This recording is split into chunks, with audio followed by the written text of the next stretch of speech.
Bismillahirrahmanirrahim. Assalamualaikum warahmatullahi wabarakatuh. Selamat malam sahabat-sahabat Kang Jai dimanapun berada. Salam santun, salam hormat selalu Kang Jai ucapkan. Mudah-mudahan sahabat-sahabat semua selalu dalam lindungan Allah Subhanahu wa Ta'ala, sehat walafiat, tidak kurang suatu apapun, dipanjangkan umur, banyak rezeki yang barokah. Amin ya rabbal alamin. Alhamdulillah pada kesempatan malam hari ini Kang Jai seperti biasa ditemani oleh Kang Piul, dan kebetulan ada salah satu sahabat nih ya, zaman mondok dulu Kang Piul, ini teman saya Kang Mustafa dari Cirebon ya.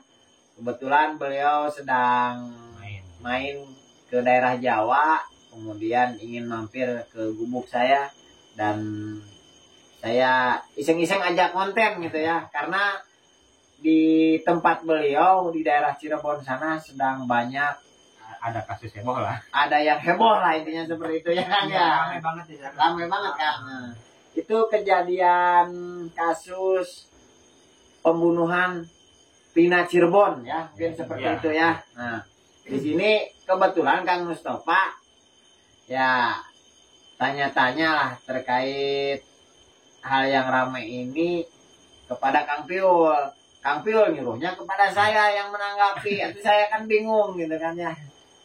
Jadi begini, ini mah pendapat saya pribadi ya. Sahabat-sahabat juga mungkin sekarang banyak mendengar di media sosial terkait misteri kematian dari Vina dan Eki Cirebon ya. Memang sedang viral kan.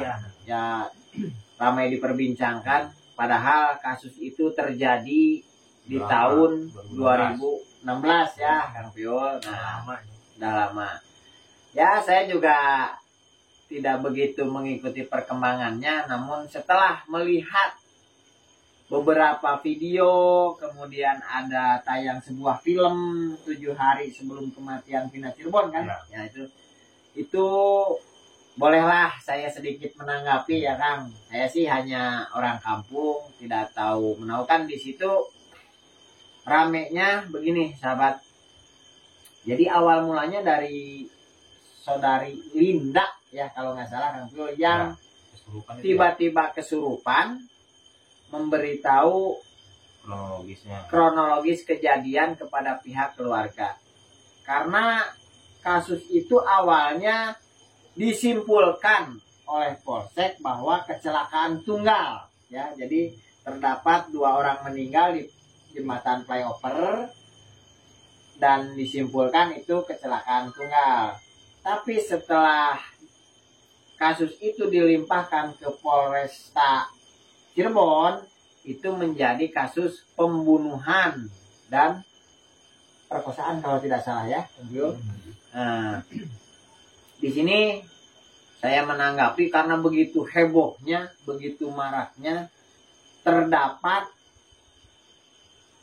3 DPO atau daftar pencarian orang yang sekarang sedang dicari ya Kang ya di Cirebon, atas nama Egi Perong kalau tidak salah, terus Raisona dan siapalah itu saya kurang paham. Cuman di sini saya akan menanggapi kasus ini ya, mungkin mudah-mudahan ada manfaatnya bagi para netizen Indonesia nih. Netizen Indonesia luar biasa ya Kang, coba menyerang sana sini dicari informasinya, siapa DPO tersangka. Malah baru saja muncul ada seseorang yang bernama Saka Tatal yang waktu itu di penjara itu di bawah umur dan divonis 8 tahun 2 bulan, ternyata sudah bebas di tahun 2020 menurut pengakuan, dan dia tidak mengakui sebagai salah satu pelaku.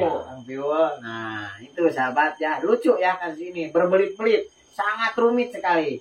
Jadi Saka Tatal ini mengaku disuruh mengaku katanya disuruh mengaku karena tidak tahan dapat siksaan dari pihak kepolisian lah yang menangani kasus tersebut. Katanya disiksa. Nah setelah dia bebas, dia mengaku salah tangkap dengan terpaksa ya Kang Piul, karena pada waktu kejadian tidak ada berada di lokasi.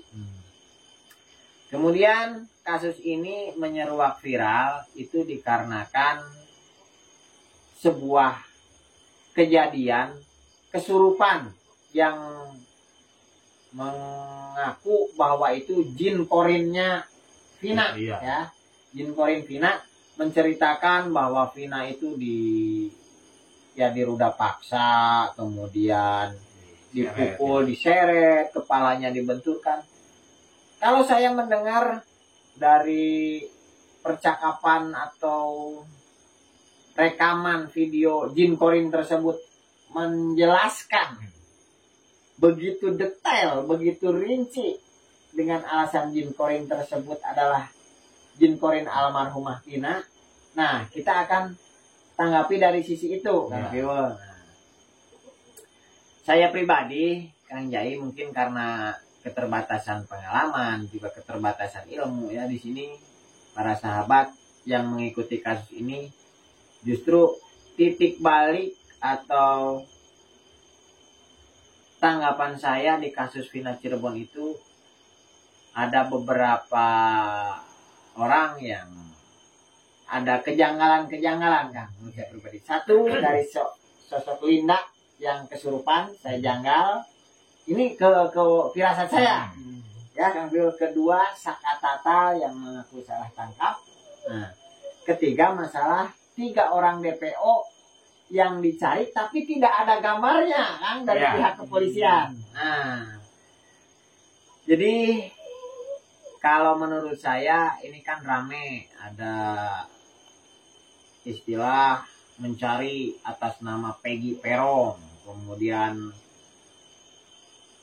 siapa itu RP gitulah, akun RP apa siapa lah itu, nggak paham itu. Yang jelas ada 3 DPO menurut pihak kepolisian sedang dicari, dan kita bahas satu persatu. Dari suara kesurupan yang mengaku jin korin, gitu ya, Kang. Jadi saya pribadi agak merasa janggal di situ. Bukan tidak percaya, Kang. Yang namanya jin ketika merasuki seseorang, kalau tidak ditanya itu tidak menjawab, kan? Setahu saya mungkin hanya nangis, biasanya ada suara tangisan. Kok itu secara detail menjelaskan duduk perkara kejadian dari A sampai Z itu begitu rapih, begitu detail. Nah, itu kejanggalan. Dan saya pribadi merasa ragu bahwa kejadian itu memang benar-benar kesurupan jin korin. Itu, Kang. Kalau menurut saya. Kalau menurut Kang Piul gimana, Kang? Ya saya juga sama, Kang. Misal sampai menjual sampai terperinci gitu kan. Iya. Kayaknya mustahil gitu kan. Ya, itu. Terus setahu saya terkait di bidang kesurupan dan sebagainya. Jadi secara lihat detail rekaman suara video itu tidak menunjukkan bahwa itu jin korin, kalau menurut saya. Itu janggal ya. Kemudian yang kedua, tiba-tiba muncul seseorang yang bernama Sakatata yang sudah bebas dari penjara, dari vonisan yang diterimanya gitu, karena dapat remisi kan, itu setengahnya. Harusnya kalau 8 tahun 2024 baru keluar, tapi tahun 2020 sudah keluar, mengaku salah tangkap. Nah, di situ saya tidak mau berasumsi terlalu jauh, cuman saya ada janggal aja lah terhadap seseorang yang bernama Sakatata gitu. Jadi saya meragukan keterangannya. Saya tidak mau bahas di sini terlalu dalam karena takut menjadi fitnah nantinya. Nah, syukur kalau benar, kalau salah saya disalahkan kan seperti itu. Nah, sekarang saya ingin menanggapi terkait 3 DPO yang dicari oleh pihak berwajib. Ada Egi Perong alias Perong, terus ada Raisona, ada RP dan sebagainya lah. Kalau menurut saya pribadi, kalau tidak ada konspirasi di dalamnya, 3 orang ini sangat mudah ditangkap oleh pihak kepolisian, kan? Iya, pasti, ya? pasti. Itu Gampang lah lah. ya. Wong yang namanya Muklas, Amroji, Imam Samudra, teroris bom Bali yang sudah katakan saja kelas tinggi lah, udah profesional. profesional, itu dalam hitungan hari itu ketangkep kan. Gambar DPO-nya, gambarnya ada, itu detailnya, infonya jelas. Masa kelas katakan saja preman cecunguk seperti itu susah nangkap kan, logikanya nggak masuk gitu kan. Nah, ya kalau menurut saya ya, yang kelas teroris internasional saja ketangkep dan ada data gambarnya, sketsa wajah minimal sketsa wajahnya.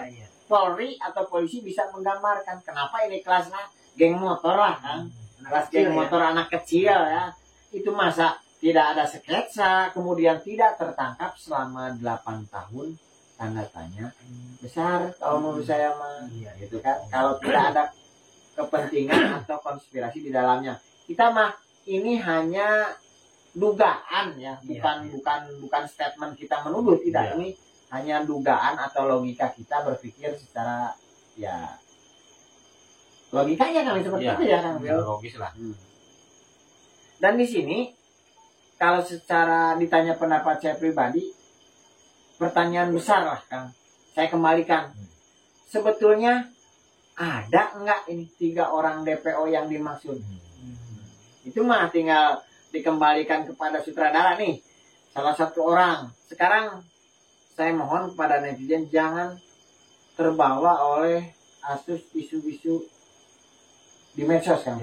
Itu kalau menurut saya kebanyakan tidak benar Kang. Kalau menurut feeling saya, bahwa sebetulnya dalang dibalik kejadian ini justru yang sekarang mengalihkan Kang, dengan munculnya ini.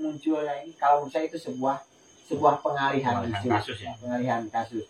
Pada dasarnya dan mana nama ayah Kang, asli nama di tukang mah mungkin seperti itu. Nah sekarang pertanyaan saya kembalikan kepada sahabat Kang Jai yang di sana. Menurut logika sahabat-sahabat, sekarang sebenarnya ada tidak 3 orang DPO yang dicari? Apakah hanya sebuah ya dalam tanda kutip pengalihan saja? Kalau menurut saya ini janggal juga kan. Sketsa tidak ada, nama ada. Sebetulnya orangnya ada nggak yang dicari? Kan katanya jumlah pelaku itu 12 orang atau 11 orang lah. Yang tertangkap 8, yang 3 masih buron. Kalau menurut saya jangan kebanyakan drama lah ini, seperti itu. Jangan kebanyakan sandiwara. Wallahu alam, itu hanya Allah Subhanahu wa taala yang tahu. Cuman tanggapan saya seperti itu Kang. Jadi sebentar Kang. Nah, saya bukan sok tahu atau apa, menurut firasat saya atau feeling saya Kang, terkait 3 DPO yang dinyatakan belum ketemu ini, saya pastikan pendapat saya ya. Pendapat saya bisa benar bisa salah. Sebelum 40 hari saya yakin akan terungkap kejadian apa sebenarnya di balik itu terkait 3 DPO ini kan. Sebelum 40 hari terungkap, identitas belum tentu ketangkap kan. Terungkap ini akan lebih terang, lebih jelas ya. Dan kita sebagai ya sesama umat muslim lah ya, kita mah hanya ikut bela sungkawa. Mudah-mudahan kejadian ini segera ditemui benang merahnya, titik terang, sehingga pelaku-pelaku bisa mempertanggungjawabkan apa yang sudah dilakukannya ya. Mungkin seperti itu. Dan saya pribadi hanya bisa mendoakan almarhumah semoga tenang di alam sana. Mungkin seperti itu ya. Nah, kita mah jangan terlalu terlibat terlalu jauh terkait kasus ini ya.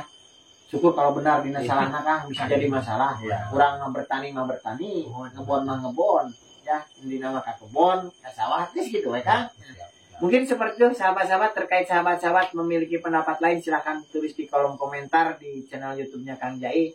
Mungkin bisa beradu argumen. Cuman secara kesimpulan, ditarik garis besarnya, kesimpulan saya akan terungkap sebelum 40 hari dan ada konspirasi di balik ini semua. Mungkin itu saja yang bisa saya sampaikan. Kurang lebihnya mohon maaf apabila ada tutur kata yang kurang berkenan dari sahabat-sahabat semua. Itu semata-mata karena kami di sini hanyalah manusia biasa, sudah barang pasti banyak salah dan hilafnya.